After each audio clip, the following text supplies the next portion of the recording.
안녕하세요. 상민토론과 함께하는 지입의 정석 시간입니다. 오늘도 지입차 일자리를 이제 알아보시는 분들이 어떻게 보면 가장 많이 좀 실수하시게 되는 부분을 좀 알려드릴 건데, 가장 중요한 부분이라고 생각되면 여러분들도 모두 동의해 주시는 건데,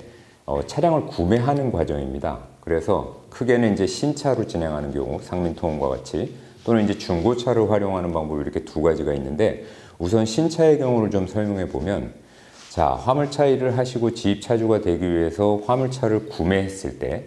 차를 그냥 상용차 만들고 있는 뭐 타타데오나 현대나 마니나 볼보나 이런 데서 차를 그냥 출고만 한다고 해서 일을 할 수 있는 상황이 되는 거는 당연히 아닙니다. 신차의 경우는 당연히 그래서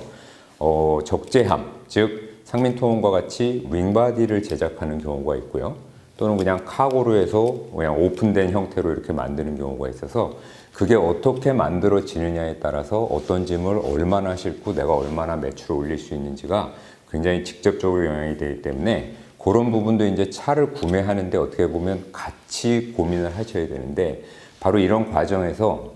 다른 곳에 상담을 다녀오신 분들이 도대체 어디서 어떤 특장을 하고 얼마만큼의 재원을 가지고 그래서 내가 얼마만큼의 일을 할 수 있게 내 차가 만들어지는지에 대한 정보를 굉장히 불투명하게 알려주거나 아예 이야기를 안 하는 경우도 많고, 얼마 정도의 가격이 든다, 이렇게 가격 들어가는 부분만 고지를 하고서 작업을 하다 보면 이제 나중에 차가 나왔는데 뭐 생각했던 것보다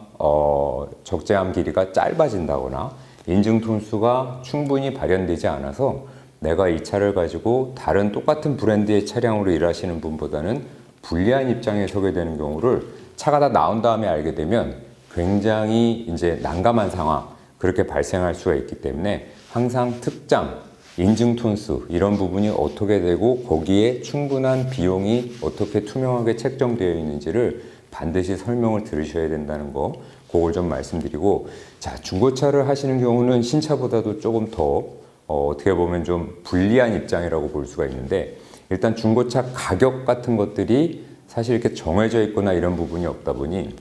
내가 이 차가 어떤 일을 했고 어떤 이력을 가지고 있는지 알 수 없는 상황에서 지불을 해야 되는데, 자, 이 중고차의 경우는 사실 사셨을 때 그 차가 어떻게 활용될 수 있는지에 대해서 제가 처음 특히 초보자로서 입문을 하게 되면 잘 알 수가 없는 부분이 있습니다. 그리고 더 중요한 것은 업체에서 이제 지정된 차량을 사셔야만 어떤 일을 할 수 있다, 이렇게 조건부가 걸리다 보니까 특히 신차를 하시기에 조금 신용적으로 좀 불안하거나 잘 대출이 일어나지 않는 분들께서는 중고차에 이제 좀 더 관심을 가지게 되는데, 이런 경우 그런 중고차를 내가 사서 충분한 일을 할 수 있고 매출을 올릴 수 있는지에 대한 계산이 명확하게 서지가 않습니다. 그리고 어떻게 보면 차를 파는 데만 좀 주력하는 업체들이 많다 보니까 차는 좀 비싸게 샀는데 일은 제대로 따라주지 않는 이런 경우를 좀 받을 수도 있고요. 특히 이제 요즘 제가 좀 전화를 많이 받는 부분 중에서 중고차로 나간 분들 중에 어려움을 겪는 경우는 크게 세 가지 정도가 있는데요. 일단은 차 자체를 보지 않고 계약했는데 나중에 실제 일을 갔더니 차 자체가 정말 너무 낡았고 오래됐고, 뭐 게이트나 윙 이런 것 조작도 굉장히 막 소리도 많이 나고 뭐 녹도 많이 쓸어 있고, 이렇게 굉장히 불안한 그런 경우는 사실 이제 화물을 적재해서 운행을 하실 때 안전이 담보되지 않는다는 또 더 큰 문제가 있을 수 있고요. 두 번째 같은 경우는 이제 배차나 노선 이런 것을 이제 주기는 하는데 매출이 예상했거나 걔네가 이야기했던 거랑은 전혀 다르게, 내가 생각했던 것보다 다른데, 그 이유 중에 하나는 화물차, 중고차를 이제 대출로 하셨을 경우 본인이 달마다 내게 되는 할부금까지도 이것도 어떻게 보면 사장님 너한테 들어가는, 네가 벌어가는 거다. 그만큼 이게 네가 이제 이 차를 300만 원이면 300만 원, 350만 원어치를 이제 네 차가 됐기 때문에 그거를 이제 매출로 잡는 경우가 있으니까 이런 부분 특히 조심하셔야 되고요. 마지막은 정말 좀 안타까운 일인데, 최근에 제가 아는 모 지인도 상민통원에서 일을 못 하시게 됐던 분이었는데 몇 달 동안 연락이 없었는데 지금 모 업체에서 계약을 하고 일을 3개월 정도 하셨는데, 중고차로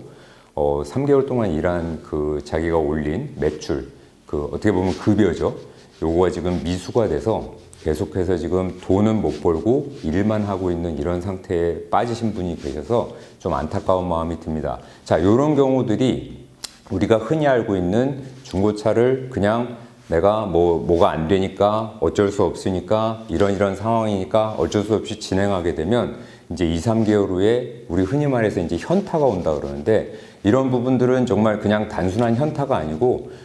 본인이 돈을 못 벌고 실제 생활을 할 수 없는 상황이 되기 때문에 굉장히 주의하셔야 되는 일이기 때문에 오늘은 신차, 중고차 진행할 때 특히 조심해야 되는 부분들을 명확하게 말씀을 드렸고요. 상민통운에 오셔서 자, 지입차는 이거 뭐 아무나 할 수 있고 운전만 하면 된다고 가볍게 생각하고 오시는 경우가 있는데, 신차가 됐든 뭐가 됐든 어떤 식으로 지입 입문을 하는지 모든 과정을 투명하게 본인이 이해하고 할 수 있겠다 없겠다를 판단하는 부분은 정말 중요합니다. 그래서 한 군데만 그냥 가서 대충 얘기 들어보고 좋은 것 같다, 괜찮네, 이 정도면 뭐 계약하지, 이렇게 하시지 마시고 여러 군데 다녀보시고, 그리고 그 중에 꼭 상민통운을 전화 주시고 방문해 주신다면 기본적으로 자, 지입차를 시작하시는데 기초 근력 어떤 것을 알고 있어야 되고 내가 어떤 거를 조심해야 되는지를 명확히 설명드릴 테니까요. 항상 전화 주시고 방문해 주시면 아주 상세하게 투명하게 그리고